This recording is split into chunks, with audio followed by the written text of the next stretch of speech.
At 5:21 on Friday evening, Anthropic says it received a letter from the US Commerce Department. Anthropic is the company that gives you Claude. Within hours, its two most capable AI models were unavailable to every customer in the world. Not because the models failed, not because Anthropic changed its mind, because the company could not reliably check the nationality of every person using them. That sounds like a technical problem. It is actually a power problem. The order said Anthropic could no longer make Fable 5 and Mythos 5 available to foreign nationals. That included someone sitting in an office in Berlin. It also included a foreign employee working inside Anthropic's own headquarters in San Francisco.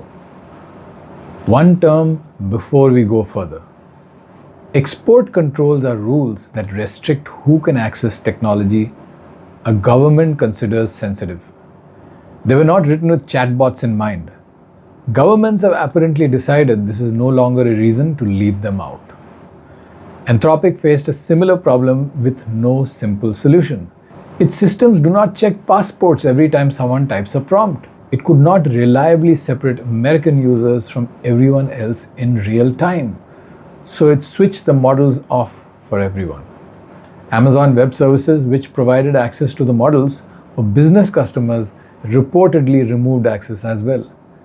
3 days earlier, Fable 5 and Mythos 5 had been presented as Anthropic's most powerful systems. By Friday night, they were dark. Anthropic called the order a misunderstanding.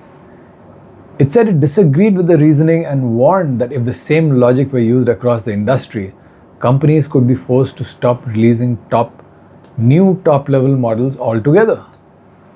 That warning may sound dramatic. This situation actually is fairly dramatic. For the first time, the decision about who could use a leading AI model did not come from the company that built it. It came from the government. This matters outside Anthropic. Until now, most people have treated an AI model as software. A company releases it, customers subscribe, and access depends mostly on price, location, and the company's own rules. This order treats a powerful model more like control technology, something that may be available one day and restricted the next because a government believes access has national security consequences.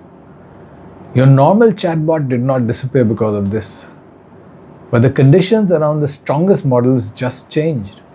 A business outside the United States could build an important part of its work around one of these systems and lose access overnight.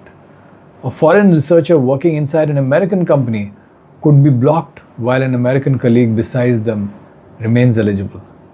The software may be identical. The passport is not. Is it bad? That depends on what risk the government believes it is preventing. Is it strange? Absolutely. And strange is worth paying attention to. Nobody has figured out what to do about this yet. In the meantime, money is pouring into machines that may eventually leave the office entirely. German robotics company Neura Robotics has reportedly raised up to $1.4 billion from backers including Amazon, Nvidia, and Qualcomm. The phrase "up to" is doing some work there.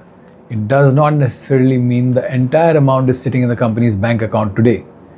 Even so, it is an unusually large figure for a robotics company. Neura is not trying to build a machine that performs one task forever. Its robots are designed to adapt, and the company says skills can be shared between machines through a system called Neuraverse. The useful part is easy to understand. A traditional industrial robot may be programmed to repeat one movement in one place. Move this object, tighten this part, stop if a person gets too close. An adaptable robot is meant to learn a skill and use it in more than one setting. If that skill can be shared with other machines, each new robot does not have to begin at zero. That could change the economics of robotics. Companies currently spend time and money preparing machines for specific jobs. A robot trained for one factory line may not be useful when the product, workplace, or task changes. Neura's pitches that the machine should be able to adjust, while knowledge gained by one robot becomes useful to others. Nobody wants to train the same robot army one machine at a time. Apparently, they would prefer a group chat. That is the ambition. The difficult part is making it work safely. when the real world refuses to stay neat. Factory floors change, objects arrive in the wrong position, people walk into spaces where they were not expected. A chatbot can misunderstand a sentence and produce an awkward paragraph. A robot can misunderstand a room and knock something over. The funding shows how seriously major technology companies are taking this problem. Nvidia supplies much of the computing used to train AI. Amazon operates warehouses where more capable robots could be useful. Qualcomm builds chips that can run intelligence directly inside devices. Their involvement does not prove Neura will succeed. Investors have funded impressive demonstrations before. Reality has a long and distinguished record of refusing to cooperate. Still, $1.4 billion, even with the words up to attached, is not casual interest. A humanoid robot called Pemba has reportedly climbed to the 20,341-foot summit of Chimborazo in Ecuador. It is a Unitree G1, a human-shaped robot that walks on two legs. The climb was the first stage of a planned 3-mountain expedition meant to show that humanoid machines can operate in remote environments. The long-term idea is not really robot mountaineering. The project says machines like this could patrol protected areas, monitor wildlife, and look for illegal logging. That is a sensible explanation. The less sensible and therefore more memorable detail is that Everest may be next. The attempt is currently on hold because Nepal has no legal framework for robotic climbers. Nobody asked lawmakers to prepare for this. Somebody built the robot anyway. There are practical reasons to test a machine on a mountain.